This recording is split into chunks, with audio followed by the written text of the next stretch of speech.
Hi, third graders. We are here to find compound words in this passage titled Making a Scrapbook. What we're going to do is we are going to read the first paragraph together, and once we are done reading the paragraph, we are going to go back and find the compound words. What I would like you to be doing is as I am reading the passage out loud, you are reading the words in your head and have your fingers be counting every time you hear a compound word. So here's what I mean by that. Let's start with the title, Making a Scrapbook.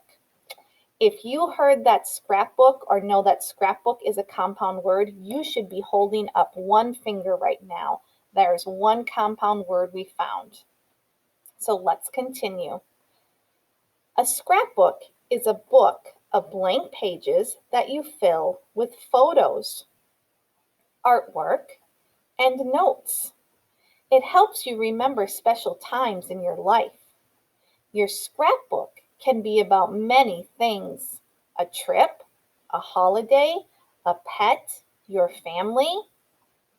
It can be about your sports team, or a play or concert you were in, or your class at school. So I'm holding up a certain amount of fingers. I'm wondering if you're holding up the same amount. Let's go back and see. We know that scrapbook is a compound word. So that was one finger I was holding up. Here is the word scrapbook again for two compound words. How many of you guessed or heard or knew that artwork was a compound word? If you said artwork, give yourself a pat on the back. It's made up of the two little words, art and work. And there we have scrapbook again. So those are the four compound words that were in this first paragraph. Now, I've had students sometimes say holiday is a compound word because they want to do holla and day. But is holla really a word? No, it's not. So that does not count as a compound word. They have to be two separate words that if you broke them apart, you could still see those two separate words. All right, we are going to do the same thing with the next paragraph. Again, you're following along and reading in your head or even reading out loud, and you're counting on your fingers every time you come to a compound word. You can tape or glue anything small and flat onto a page in your scrapbook. For example, you could tape a ticket from a basketball or a football game in your scrapbook. You could place these next to a photo of yourself watching the game or playing in the game. You might also tape a newspaper article about the game on the same page. Maybe you wrote a poem about the game or the sport. You could put the poem in too. Together, all these things will help you remember what it was like to be at that game. I feel like I counted 7 compound words. How about you? Well, let's check it out. You can tape or glue anything. Thumbs up if you had that one. Good. And of course, scrapbook.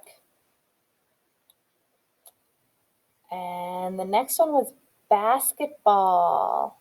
Basketball. And if you said basketball, you probably got football. And then again, there's the word scrapbook. So we are up to 4 or 5 so far. You could place these next to a photo of yourself. How many of you caught yourself? Give yourself a pat on the back if you did that. That's made up of the little word your and the little word self. We can use both of those words separately.